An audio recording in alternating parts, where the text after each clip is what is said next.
Fala pessoal, tudo bem? Agora eu queria só fazer um comentário com vocês acerca dessa equação, que é a equação da velocidade média.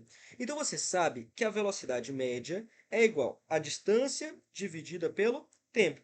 Então, se ele te dá a distância e o tempo, você é capaz de calcular a velocidade média.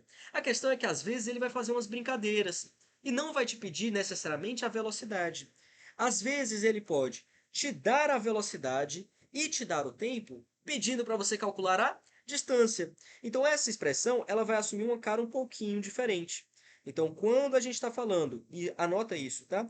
Quando a gente está falando sobre o cálculo da distância percorrida, ou então do deslocamento, tanto faz, cálculo do deslocamento, o que acontece é que eu pego esse ΔT e passo ele multiplicando, de tal maneira que eu vou ter assim, o deslocamento, ou então a distância, é igual a velocidade vezes o tempo.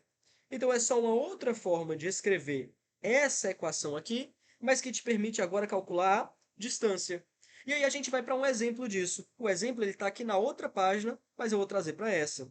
Então olha só, a velocidade média de um ser humano caminhando é de 4 quilômetros por hora. Então, identifica quem que ele te deu. A velocidade é 4 quilômetros por hora. Então, quem ele te forneceu aqui foi o VM, velocidade média.